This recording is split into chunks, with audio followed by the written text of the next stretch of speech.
Hello there, Mad Mike here, and welcome back to the channel. So today we will continue our journey to Endgame with part 17 and the first solo outing for MCU Spider-Man in Spider-Man Homecoming.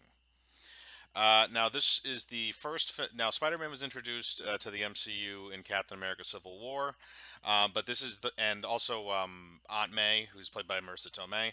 But this is the first time that we kind of get introduced to his cast of characters, essentially Spider-Man's entourage or his group of people, So we essentially we start off the film. We have a little bit of a flashback to the immediate aftermath of the Battle of New York, where Adrian Toomes, who will become the Vulture, is running a scrap business, and he's basically collecting and scrapping Chitauri technology and he's doing it under guise from the city. The only thing is, he's doing this, and then in comes the city and says, or in comes the government. That's a joint venture between the U.S. government and Stark Industries. I believe they call it the Department of Refuse or the Department of Damages or something along those lines. I can't even remember. It was the very beginning of the film. Um, but basically they take over and they say, look, you got to hand everything over, and but this could essentially bankrupt Toomes. So Toomes decides to then go into steal the alien technology and start selling it on the black market. And we jump what is said to be 8 years later. I think that is an error. Um, since the Battle of New York happened in 2012, and this movie is said to take place 2 months after Civil War. So there's a little bit of a discrepancy there. So it's really more or less, it's more like 4 or 5 years after that. And I think the director, in hindsight, admitted that was an error on their part.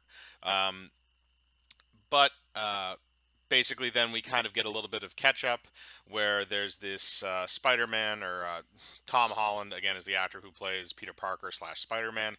He's filming himself while he's on his way to Berlin, or he's on his way to Germany to fight Captain America for Civil War. We get a little bit of a recap of those events from his point of view, which is all video that is filmed on his phone.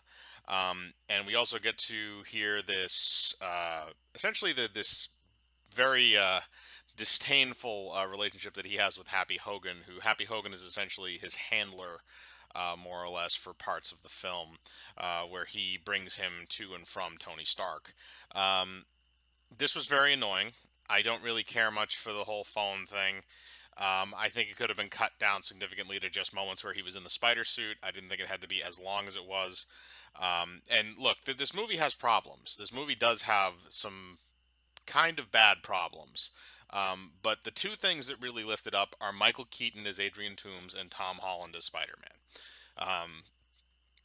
These two characters are what lift this movie into, okay, this is an enjoyable Spider-Man movie for me because it's an enjoyable Spider-Man and an enjoyable villain.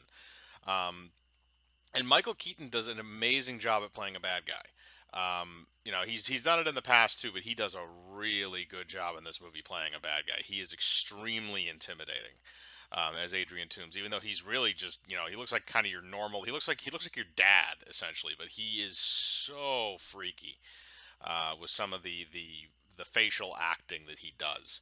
Um, but going past that, we essentially catch up with Spider-Man. He's basically trying to get back. He wants to be a full-time Avenger. Is essentially his goal in the early parts of this film. We have these little kind of fun montage where it shows him putting on the suit and helping out people around the neighborhood and stuff, and that's fine. Again, this is a Spider-Man who's not really experienced, and I will say this is full on. This is the most ungraceful Spider-Man we have ever seen in a film.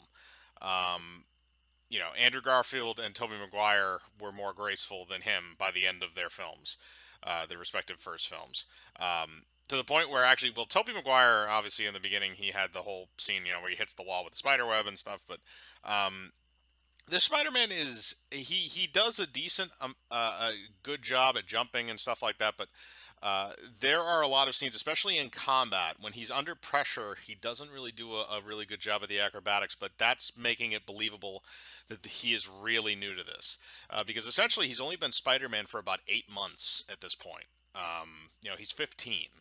Uh, and I believe in Civil War they stated he had been Spider-Man for about 6 months. Now it's extra 2 months added on to that, so he's only been Spider-Man for 8 months.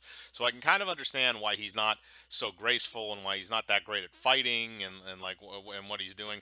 He's really he does a lot of kicking and stuff like that. He's not really good with punching yet. I'd like to see how they develop his combat style going forward, because I know that in Far From Home he's going to be working under Shield to some extent.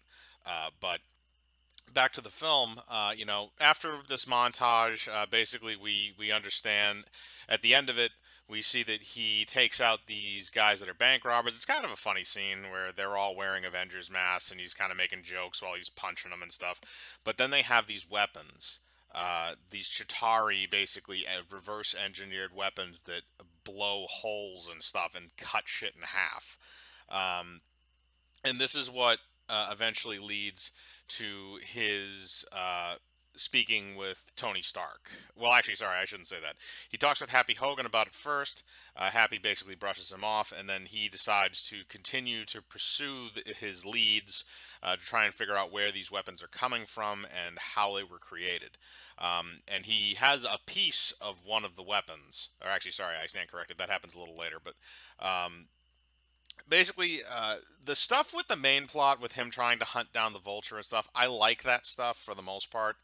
Again, it shows kind of his ingenuity. The suit's a little too advanced for my taste. I would have rather seen it a bit more grounded. But I do enjoy kind of his interactions when the suit AI comes in, and I'll get to that later. But basically, Peter Parker and his best friend Ned, who I believe is supposed to be Ned Leeds from the comics. Um, there's no Harry Osborn in this movie. There's really no Mary Jane Watson in this movie, and I'll explain that later. Um, there's really nobody from the that we know of from the major Spider-Man supporting cast. Is Betty Brant, who's younger in this and in Peter's high school. But again, aside from that little Easter egg, there's really not much from the Spider-Man comics other than the Ned character, which again they don't even say his last name. Um, Now, going forward, we have this kind of interesting plot line where we go and we follow Peter Parker as he's investigating this, but it also starts to kind of intertwine with his day-to-day life. So he winds up getting invited to this party. And he's basically been blowing everything off because he's been trying to impress Tony Stark. So he's been running around as Spider-Man a lot more than he used to. He's been sneaking out every night, and he basically thinks that his aunt does not know about it. So then, uh, while he's at this party, he notices some explosions that happen to be guys testing out Chitauri weapons. We have an interesting little cameo with Donald Glover, which he gets a kind of a funny scene later, who's looking to buy some stuff. And this is when we meet the Shocker, who again they tease a few villains. They tease Mac Gargan in this. They also tease Herman Schultz, who is the Shocker, and then you also have Vulture, who again they're kind of trying to set up the Sinister Six a little bit. So I think that's kind of what they're working towards. But they're Easter eggs in this, as opposed to being they're trying to shoehorn too many villains into a movie. Because really the main villain is Adrian Toomes, and then the Shocker is kind of a secondary type of thing where he works with Toomes. And he's not. The nickname is the Shocker. It's kind of a weird thing. I think they said something he's addicted to wrestling. But Spider-Man manages to thwart the weapons deal. They get away, but he manages to find a piece of one of the weapons. Now, this is also where he first comes into contact with Iron Man, because he actually almost dies. Basically, the Vulture picks him up and drops him into a river or a body of water. And he's stuck in the parachute, and he's basically almost going to drown in the suit. Iron Man suit comes down and picks him up, and picks him up and brings him out to someplace where he's safe. Now, the interactions between Tony Stark and Peter Parker in this film are not great. I will say that. I think that Infinity War did a lot more to advance their characters because the interactions feel very. I mean, I understand that Tony feels awkward with it because he's talking to a younger person. He's not really good with kids. So I get that aspect, but at the same time, Peter Parker is just kind of like it's kind of one of those things like he's not disillusioned with Iron Man at this point, um, and he's kind of he shouldn't be talking to him as an equal. He should definitely not be talking to him as an equal, but he's not to the point where he can actually converse with him, unlike what happens later in the movie. Um, and this is kind of him almost being starstruck, which I get, and I get those conversations, but for some reason it just feels clunky with the execution of it, and again, maybe that's just me, but it feels a bit clunky.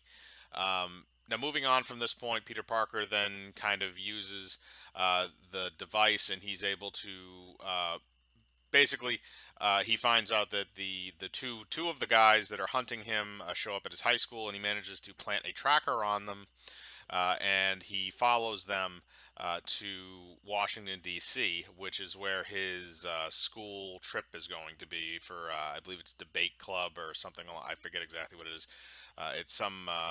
It's some club that he's a part of, and it's actually a pretty funny scene because he goes out as Spider-Man to try and find the Vulture and try and find the weapons, and he winds up thwarting the Vulture's robbery attempt, but he winds up getting stuck in a shipping container that then gets locked inside of a warehouse that has a time lock on it, and he can't open it, and it's going to be stuck there for hours. And this is when he starts to converse, really, more or less starts to converse with the shipboard, with not the shipboard, the suit's AI, because he also hacked the suit earlier with the help of his friend Ned, who is apparently a genius computer hacker. Go figure. I guess they needed that MacGuffin in this film. But uh, due to that, he then was able to access all of the suit's features without learning them properly, and the suit is then kind of he's not really too attuned to it. Again, he was writing, which again I find this kind of strange, where they had him in what was called training wheel mode. And I get the idea of doing that, but shouldn't the training wheel mode come with the tutorial from the AI as opposed to Peter Parker running around without somebody helping him and telling him how the suit works and stuff like that? It shouldn't training wheel mode be the opposite, where somebody's explaining things to him as opposed to him just screwing around? Um, this is also where we get a funny little thing called taser webs, and taser webs are hilarious. Mostly just because Peter Parker has no idea how to use them. But it is interesting because he does learn how to use the advanced functions of the suit, and they show some of that in Washington. He uses like this little wing thing, which is supposed to be a homage to the old Steve Ditko Spider-Man, where he had the underarm spider wings, spider web wings.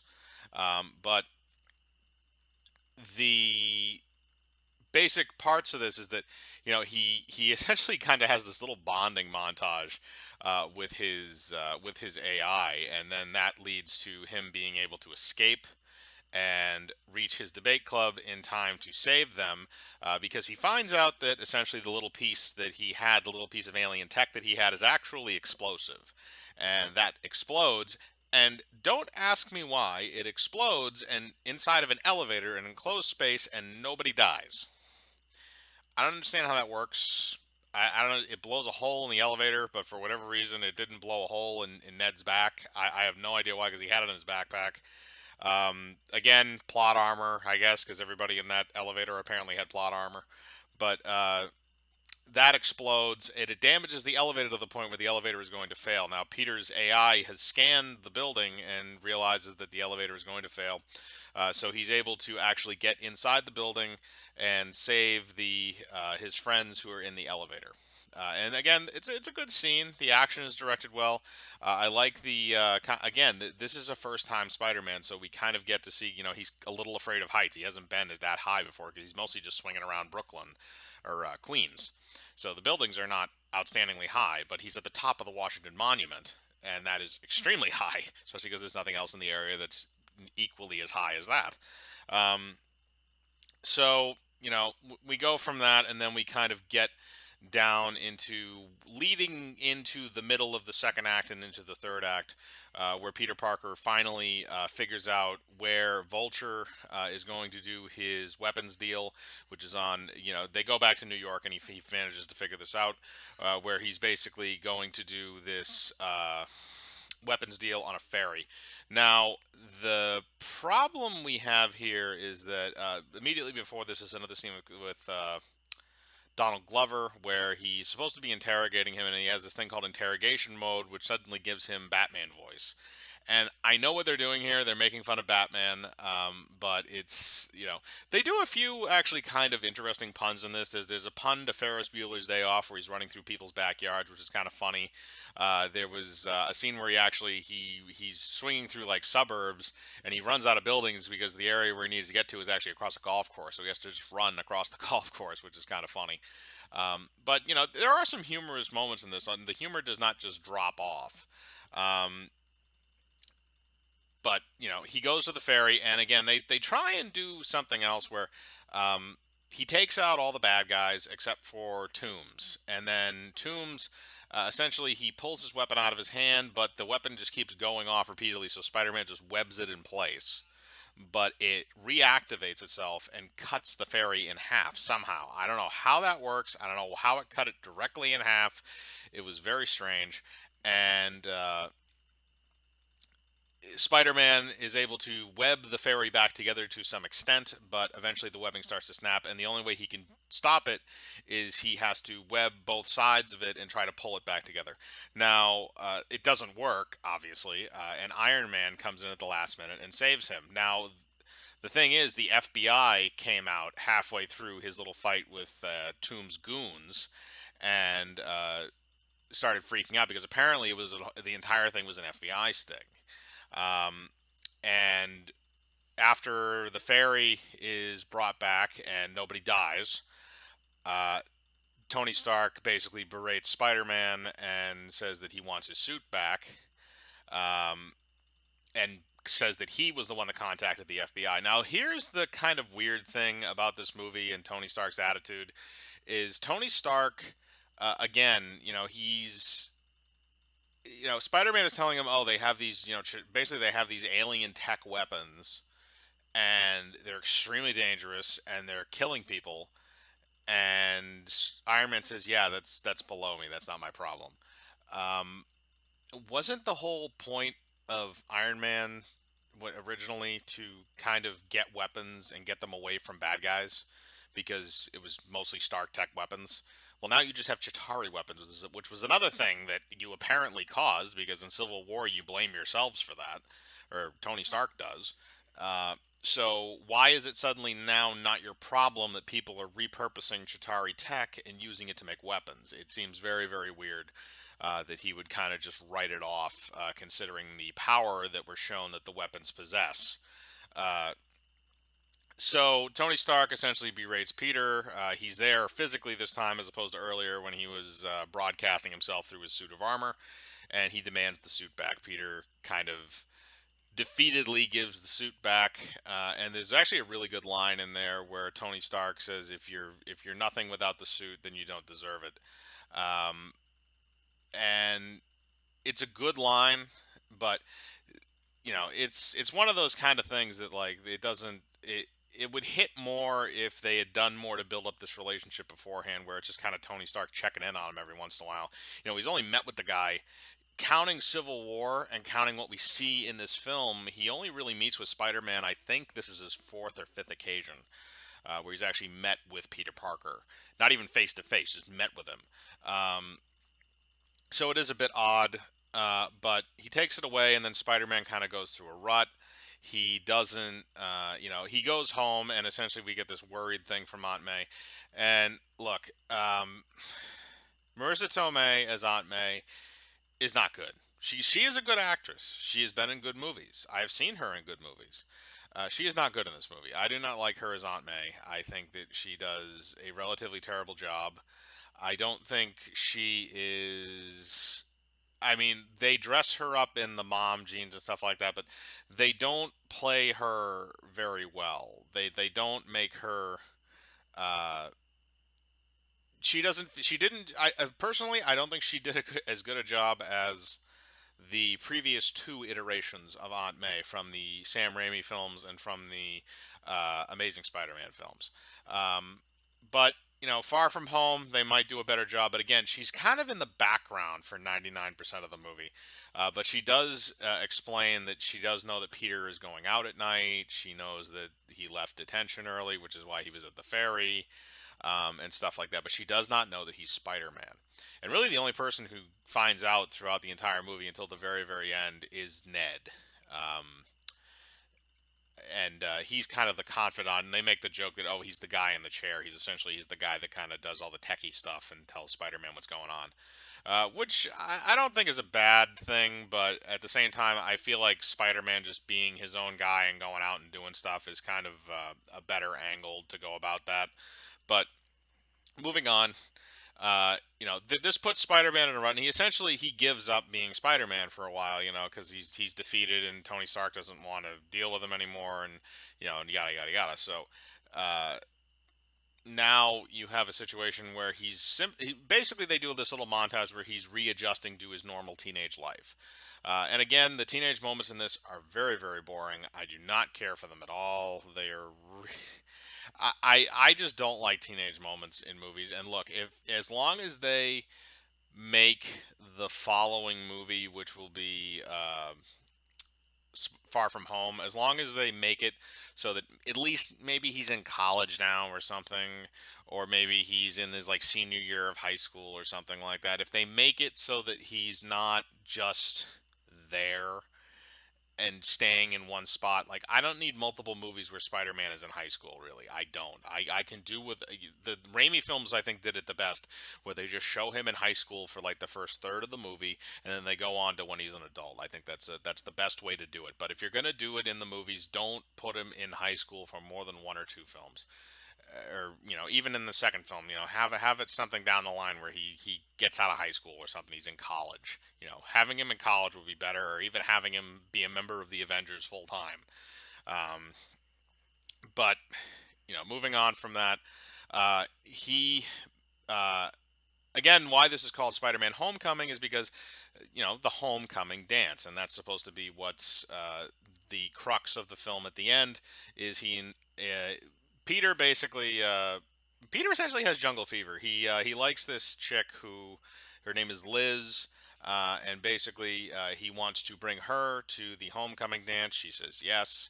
And then we get probably the best scenes in the entire movie, acting and dialogue wise, where Peter Parker goes to the house to pick up Liz, and he finds out that her father is actually Adrian Toomes, because he's seen him face to face, but Adrian Toomes has not seen Peter Parker's face. So Peter Parker knows who he is, but Adrian Toomes doesn't. And there's this really subtle stuff that goes on, because there's a point where he goes into the apartment, or not to the apartment, to the house, the very nice house that Adrian Toomes owns, and he's talking to Peter Parker, and he's waving around a butcher knife as he's cutting cheese. And it's really, really, it's very subtle, but it's very intimidating. And then he drives the two of them to the homecoming dance. Now, while they're in the car, Toombs keeps asking Peter a bunch of questions and stuff like that, and he starts basically putting two and two together because he recognizes Peter Parker's voice. And at the last minute, when they pull up, he tells his daughter to go in while he gives Peter Parker the quote unquote dad talk. He then takes a pistol out of the glove box and leans it up against the seat so that Peter can tell that he's holding a pistol. And he basically tells him that he's grateful that he saved his daughter because he saved Liz's life in Washington because she was part of the debate team that got stuck on the elevator. But if he screws with them again, he will murder him and everyone that he loves. And Peter Parker is kind of like, this is one of those moments where Peter Parker knows that he's out of his element. He's not an idiot. And this is where this film shines, is the final act. That's really where it shines. Um, and Peter Parker, he looks like a ghost throughout the whole, from the moment he opens that door at their house to the moment he walks into the homecoming dance. He looks like a ghost. And this is kind of where everything sort of comes together in the film, where he agrees with Agent Hoods. He says he won't mess with him. Then he immediately goes inside, tells Liz he has to leave, and he goes and gets his spider suit. And then we have a little showdown with Shocker, where he's eventually defeated. And Spider-Man figures out that Adrian Toomes is actually going to raid the Avengers gear out of the aircraft that's transporting it out of Stark Tower, because Stark Tower is being sold, or Avengers Tower is being sold, and the Avengers are moving to upstate New York in an area that'll cause less collateral damage if something should happen. So they're moving the stuff now. So when they load it up into the plane and move it out, Toomes is going to break into the plane and steal all of it. So before that happens, Spider-Man confronts Toomes in this like worn out building. And this is where we get kind of the second really great scene in this, and it's a kind of a callback to the comic books, and it's really really great acting by Tom Holland. And again, Tom Holland and Michael Keaton elevate this movie so much, where the drawbacks seem so much less than what they actually are.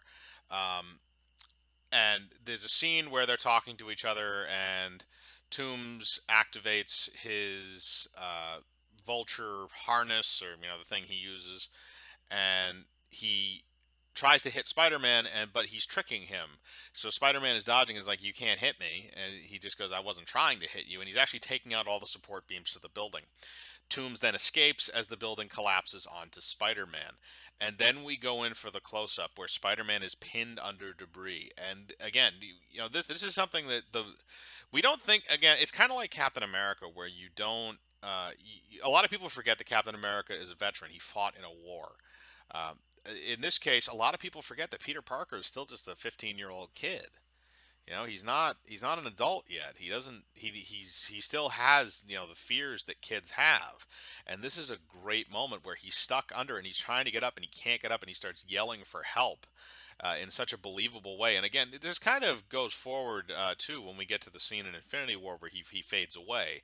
But he just starts freaking out, and then eventually he does what he should do, which is he calms himself down, and he keeps saying, and come on, Spider-Man, come on, Spider-Man. And eventually he is able to lift the debris off of himself and go after Adrian Toomes. And this is where we have the final battle, which takes place mostly on the aircraft, the actual aircraft that's transporting the Avengers gear, which is an AI aircraft. Apparently, there's nobody actually on it, which is weird considering it has a bunch of valuable stuff from the Avengers, including weapons and various technology that could be used.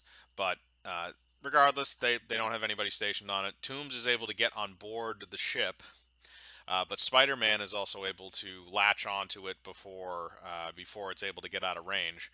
And Spider-Man and Toomes wind up fighting on the plane, which causes the plane to go down. It crashes on Coney Island, but the Vulture's suit is very much damaged.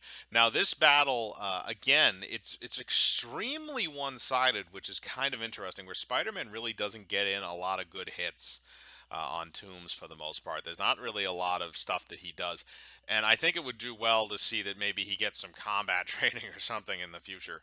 Because, again, he doesn't really do a very good job at the whole fighting thing. He mostly just webs people up, which is what he says in Civil War, is that he just webs guys up. But basically, he the suit is damaged to the point where he is able to stress it enough, and the suit then explodes, and Toomes crashes to the ground after Toomes has thoroughly beaten the living shit out of Peter Parker. But Peter then leaves Toomes at the site for the Happy and the other authorities to come and take away. And at the end of the film, we have Peter being taken to the Avengers facility in upstate New York to meet with Tony. Tony offers him a spot on the Avengers, and Spider-Man says no. He says that he would like to be the quote-unquote friendly neighborhood Spider-Man, which is actually something that Tony coins in this movie, which I find kind of interesting. Um, But at the end, they kind of give a little thing where Gwyneth Paltrow comes out. There's like, oh, there's a press conference waiting for you and all this stuff, and it's kind of like, at the beginning of the movie, it's what Peter wants. He wants to be a member of the Avengers, and Peter Parker at the end of the movie says, no, I'd rather just, I need to be the ground guy. I need to be the neighborhood Spider-Man, and he this is the moment where he comes on equal terms almost with Tony in a sense that the starstruckness has left him, and he now realizes that he's his own man, and this is a good growing moment for Peter Parker, and it really uh, is actually probably the only good scene, aside from Tony taking the suit away from him, that is in this movie between Tony Stark and Peter Parker. But they do a kind of a funny little gag where apparently they're actually, Peter Parker says, "Oh, this is a test, right?" And he's like, "Yeah, no, it was a test. You passed." And then they come out, and there was actually a press conference and everything, and Tony was actually going to do it. But then they have this thing where instead Tony decides to propose to Pepper Potts at the end. Um, but moving on from that, we have this uh, little section where we kind of Peter Parker comes back, and Tony Stark has left his old suit, the suit that he gave him originally, um, in his house, and says this belongs to him. Peter Parker then puts on the suit. He stands up in his room. He asked if May was there. She did not answer him. And when he stands up, she's behind him, and she says, "What the fuck?" It obviously cuts off before she says "fuck." And from the trailers and stuff, we know that she knows that he is Spider-Man. So for the trailers for Far From Home, she knows that he is Spider-Man. Um, so the other thing that kind of bugged me about this movie was the Mary Jane character, and she's not really Mary Jane. She's a character named Michelle. And at the end of the movie, she says, "My friends call me MJ." Uh, Now, Mary Jane Watson is a key character in the Spider-Man comic books, and they have changed her to this very I would describe as woke individual, where she makes a comment about the Washington Monument being built by slaves, and she seems to be stalking Peter Parker, which is very strange, throughout the film, because she just seems to show up in places where Peter is, and she seems to be doing stuff. She's essentially she is stalking him, which is very creepy. um, and again, this doesn't feel like the stereotypical Mary Jane character. I would rather they had introduced a Mary Jane or something, maybe at the end of the film, another girl who comes to the high school or something like that, or Gwen Stacy, or hell, at this point you have the X-Men. Well, actually, you didn't have them at the time, but any other characters, maybe a young Felicia Hardy or something like that, rather than what they did, because I think that what they did a disservice to the Mary Jane character, or just create an original character. Just create an original character and just let it go. But moving on, uh, as far as the film goes, the comedy for the most part lands, even though it's not as pronounced as some other Marvel films. They don't use the comedy to ruin moments, which some Marvel films do, and I'm grateful for that, especially for this film. Um, they do a relatively good job at the teen drama, even though I don't really enjoy that part of the movie. And really, again, the movie shines because of Michael Keaton and because of Tom Holland in their respective roles, and that's really what carries this movie for me. Is those two, and me wanting to see more of Tom Holland as Spider-Man and see more of Adrian Toomes as Michael Keaton as Vulture. So, in saying all that, to give this film a rating, I would have to give it 6.9 taser webs. Right here. No, no, they're. This one right here. Yeah, push. What was that? Taser webs. Taser webs? I don't want taser webs. You seem to be very unfamiliar with your web shooter settings. Out of 10. So now that we're through Spider-Man Homecoming, we will be going into the 2018 film, which introduces another new character in their solo outing, with Black Panther. Um, starring Chadwick Boseman. So that'll probably be out tomorrow. Again, I'll try to bang these out as quickly as I can because I know Endgame is coming out this weekend. I'll be seeing it Saturday night. And then I will have my review up for it on Sunday to end the journey to Endgame. But once again, thank you very much for listening. Remember to leave a like on the video, put any of your thoughts in the comments, hit the bell for notifications, subscribe, and remember, I live my life free of compromise. Do you?